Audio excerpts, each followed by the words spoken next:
अस्सलाम वालेकुम व्यूअर्स, औज़ु बिल्लाहि मिनश शैतानिर रजीम, बिस्मिल्लाहिर रहमानिर रहीम। अल्लाहुम्मा सल्लि अला मुहम्मद व अला आलि मुहम्मद कमा सल्लैता अला इब्राहीम व अला आलि इब्राहीम इन्नका हमीदुम मजीद। अल्लाहुम्मा बारिक अला मुहम्मद व अला आलि मुहम्मद कमा बारकता अला इब्राहीम व अला आलि इब्राहीम इन्नका हमीदुम मजीद। औज़ु बिल्लाहि मिनश शैतानिर रजीम, बिस्मिल्लाहिर रहमानिर रहीम। आज हम गुफ्तगू करेंगे एक ऐसे मौजू की जिस पे अक्सर लोग जो हैं शिकार हैं और अक्सर लोग जो किसी न किसी मुसीबत, परेशानी या मसले का शिकार रहते आए हैं। पहले से, पुराने दौर से या फ़िलहाल चलते हुए ज़माने में, प्रेजेंट में, तो उनकी क्या वजूहात होती हैं उसको बंदिश कहते हैं। तो बंदिश से रोज़गार, सेहत, सारे मसाइल खड़े हो जाते हैं। तो ये बंदिश किस वजह से है और इसको आप किस तरह से खोलें। एक होता है बंदिश लगाना, वो तो सब लगाते फिरते हैं, और दूसरे हैं बंदिश खोलना। तो वो बंदिश किस तरह से खोली जाएगी और उसकी वजूहात क्या हैं।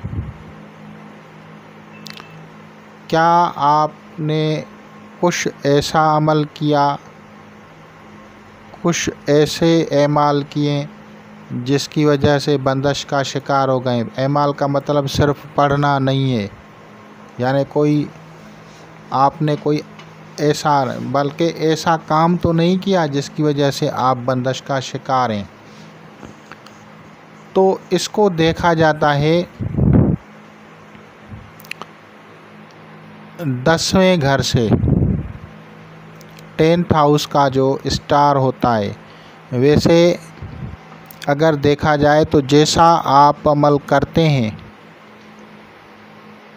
उसी तरह का फल, उसी तरह का लाभ, उसी तरह का फ़ायदा या नुकसान आपको होता है। यानी जो आप करते हैं उसी तरह होता है, जैसी करनी वैसी भरनी। As you sow shall you reap, यानी जैसा आप बोगे वैसा काटोगे। और इसी वजह से कहा गया है कि इन्नमल एमाल बिन्नियात, आपकी नीयत पे है कि आप क्या अमल कर रहे हैं। दूसरे की तरफ देखने की ज़रूरत नहीं, अपने को देखना होता है कि मैंने कौन सा काम किया है, गलत काम किया है और कौन सा अच्छा काम किया है। तो अब अगर आप अच्छा काम करेंगे तो उसका भी फ़ायदा होगा, और अगर आपने गलत काम किया है तो उसका एक नुकसान भी होता है। तो अब इसमें देखा जाता है किसी भी बंदे की 10th हाउस को देखा जाता है। 10th हाउस का जो हाकिम सयारा होता है उसकी अगर नज़राते बद, बैड डिग्रीज़ पे अगर बैठा हो, ख़ास तौर पे शनि, तो समझा जाता है कि उस फ़र्द की अपनी कोताहियाँ हैं, उस फ़र्द के अपने, तो फिर अपनी कोताही, अपने गुनाह होते हैं। और इन कमियों या इन कोताहियों या इन गुनाहों को हम कैसे देखें, तो हम कैसे देखें, तो इसके लिए मैंने सब तरीके बता रहा हूँ ताकि आप लोगों को उस मुसीबत से निकलें, उस बंदिश से निकलें। मैं इस्लामिक तरीका भी बताता हूँ और मैं दीगर मज़ाहिब वाले जो हैं वो भी अगर समझ सकेंगे तो वो भी इससे फ़ायदा लेंगे। इस्लामिक तरीका ये है कि अस्तगफिरुल्लाह अल-अलीयुल अज़ीमुल्लज़ी ला इलाहा इल्ला हुवल हय्युल क़य्यूम व अतूबु इलैह, इसकी 111 मरतबा तस्बीह रोज़ाना करें। और अगर आपको अरबी नहीं आती, आपको पढ़ना नहीं आता, तो फिर अपने दिल से अल्लाह ताला से माफ़ी तलब करें। और फिर देखें कि आपका 10वां स्टार और जो वो बैठा है जहाँ पे, वो कहाँ पे बैठा है। जहाँ पे ज़ुहल और आपका स्टार बैठा है, समझो आपने उसको तकलीफ़ दी है। मिसाल के तौर पे अगर आपके 4th हाउस में ज़ुहल बैठा है, रेट्रोग्रेड है, या आपका 10वें हाउस का जो स्टार है वो 4th हाउस में बैठा है और रेट्रोग्रेड है, बुरी नज़र में है, तो आप समझ जाएं कि आपने अपनी माँ का दिल दुखाया है, आपने अपनी वालदा का दिल दुखाया है। You have hurted your mother, you have hurted your mother, आपने अपनी माँ को तकलीफ़ पहुँचाई है। अब इसमें इसकी वजह से आपकी बंदिश हो गई, आपको तकलीफ़ हो गई, आपको बीमारियां हो गई, आपके मसाइल हो गए। अब उसको हल करना होता है। अब यहाँ हमारे पास जो तरीक़ेकार होता है, मैं अमूमी बता रहा हूँ सोसाइटी का, कि आपने गलती की, आपने तकलीफ़ पहुँचाई किसी फ़र्द को या बहुत सारे लोगों को का दिल रंजीदा कर दिया, लेकिन आप माफ़ी मांग रहे हैं अल्लाह से, तो भाई अल्लाह ताला को आपने तकलीफ़ पहुंचाई है क्योंकि आपने उसके बंदों को तकलीफ़ पहुंचाई है। लेकिन एक्चुअल में आप लोगों को माफ़ी मांगनी चाहिए उन लोगों से जिनको आपने तकलीफ़ पहुंचाई है। अब जैसे मैंने कहा कि आपने मदर को तकलीफ़ पहुंचाई, अपनी मादर को तकलीफ़ पहुंचाई, अपने माँ को तकलीफ़ पहुंचाई है, तो आपको सबसे पहले उससे माफ़ी मांगें और बग़ैर हिचकिचाहट के माफ़ी मांगें। आइंदा के लिए दिल से तौबा करें कि मैं अपनी माँ को रंजीदा या उसको तकलीफ़ नहीं दूंगा, उसको रंजीदा नहीं करूँगा। तब जाके वो चीज़ें, वो तकालीफ़, वो बंदिशें रिमूव हो जाती हैं। एक तरीका तो सदक़ात का है, वो तो आपने स्टार्स के ज़रिए सदक़ात निकाले, लेकिन जो आपने अपनी वालदा को, अपनी माँ को अज़ियत पहुँचाई है, अपनी अम्मी को अज़ियत पहुँचाई है, वो तकलीफ़ जो है उसकी वजह से आपके ऊपर वो तकलीफ़ आ गई। तो इसी तरह से इसको डायग्नोज़ करना पड़ता है कि वो कहाँ पे है। अगर 10वें का घर का स्टार 8वें घर के साथ वहाँ अगर शनि बैठा हो और उसके साथ बैड नज़रात, बैड डिग्रीज़ पे बैठा हो, तो वालिद को तकलीफ़ दी जाती है। यानी आपने जो गलती की है, आपने जो गुनाह किया है, आपने जो तकलीफ़ दी है या पहुंचाई है, वो अपने वालिद साहब को, अपने फादर को, अपने पापा को बेइज्जत किया है, इंसल्ट किया है, तकलीफ़ की है, उसके लिए परेशानी क्रिएट की है। अब जब तक आपका फादर, आपका वालिद, आपका पापा आपको माफ़ नहीं करता, आपकी वो मुसीबतें, वो परेशानियाँ, वो बीमारियाँ, वो तकालीफ़ ख़त्म नहीं होगी। तो इन चीज़ों को आप देखें, समझें। मैं कहता हूँ ये सारे टोटके हैं कि आप फलां नग पहने, बिल्कुल है, वो भी एक हल है, लेकिन बेहतर है कि पहले उस बंदिश को, उस परेशानी की बुनियाद को समझें, उसकी बेस को समझें कि उसकी बेसिक क्या है। तो उसकी बेसिक, अगर आपकी वालदा की साथ तकलीफ़ है तो वालदा से माफ़ी मांगें। अगर आपने अपने वालिद को रंजीदा किया है, फादर को रंजीदा किया है, अपने बाप को रंजीदा किया है, अपने पापा को रंजीदा किया है, तो उससे माफ़ी मांगें और फिर तौबा करें कि आइंदा के लिए मैं अपने पेरेंट्स को तकलीफ़ नहीं दूंगा, either it is your mother और योर फादर। और जब आप इस तरह से करेंगे तो अल्लाह रब्बुल आलमीन आपको उस मुसीबत से निकालेगा।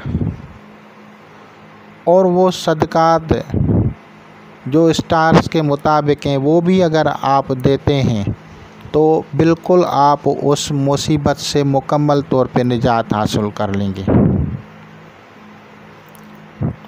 तो ये न समझें कि ये स्टार्स जो हैं सिर्फ ऐसे घूम रहे हैं, बल्कि वो बहुत सारी इंडिकेट्स करते हैं कि आपकी बंदिश किस वजह से है, आपकी बंदिश किस वजह से है। एक तो हम कहेंगे कि हमें गर्मी हो रही है, लेकिन क्यों हो रही है? धूप की वजह से हो रही है।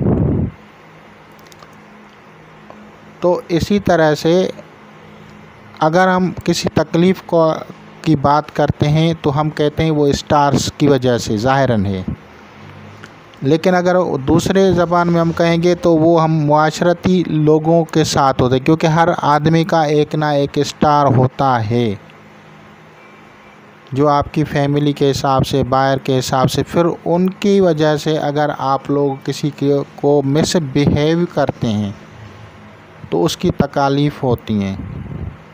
आप किसी पे जुल्म करते हैं तो उसकी तकालीफ़ होती हैं। अब उस तकालीफ़ को जो इंडिकेट करता है तो वो शनि होता है। शनि को ऐसा सयारा माना जाता है कि जैसा आप करते हैं वैसा भरते हैं। और फिर आपके उन मखसूस हाउसेस से जिससे आपके काम में रुकावटें, उलझने हैं, उनके स्टार्स के साथ इसकी बैड नज़रात होती हैं, तो हमें पता चल जाता है कि इस बंदे ने, इस जो है लड़की ने या औरत ने या मर्द ने या इस लड़के ने फ़लाँ से जो है तकलीफ़ पहुंचाई है। लेकिन उनको फिर हम बोलते नहीं, हम उसको कहते हैं भाई ये स्टार्स वीक हैं, आप सदक़ात दें। लेकिन एक्चुअल में अगर उस बंदिश को ख़त्म करना है, उस तकलीफ़ को ख़त्म करना है, तो उन अफराद से माफ़ी मांगनी चाहिए। अगर आपका स्टार उस हाउस से बैड नज़र रखता है जहां आपकी सिस्टर है, तो आप अपनी सिस्टर से पहली फ़ुर्सत में माफ़ी मांगें, क्योंकि अगर आपने अपनी सिस्टर को रंजीदा किया है तो उसकी तकालीफ़ आपको पकड़ लेंगी, उसकी दिल से बद्दुआ। ये नहीं है कि वो माँ, वो बाप, वो बहन आपको ज़बानी बद्दुआ दे, बल्कि आपने सूफिया इकराम में एक कौल सुना होगा कि अल्लाह तबारक व तआला जो है उसके नूर की तजल्ली हर इंसान के कल्ब पे होती है, और हर इंसान जो भी अल्लाह ताला को पुकारता है उसकी ज़बान तो सेफ़ होती है, उसका ख्याल भी पाक हो जाता है। तो अगर उनकी दिल से कोई ऐसा लफ्ज़ निकला तो उस वजह से भी तकलीफ़ हो जाएगी, और अगर उसको सिर्फ़ महसूस हुआ और उसने दिल में आप लोगों को बद्दुआ दे दी तो भी आप लोग उस तकलीफ़ और मुसीबत में पकड़ में आ जाएंगे। तो सबसे पहले आप लोग फिर अपने सिस्टर से माफ़ी मांगेंगे। अगर आपने अंकल का दिल दुखाया है तो अंकल से माफ़ी मांगेंगे, और फिर उन स्टार्स के मुताबिक जो सदक़ात हैं उनको देंगे।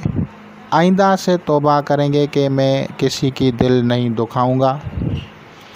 तो बहुत हद तक जो बंदिश है वो निकल जाती हैं।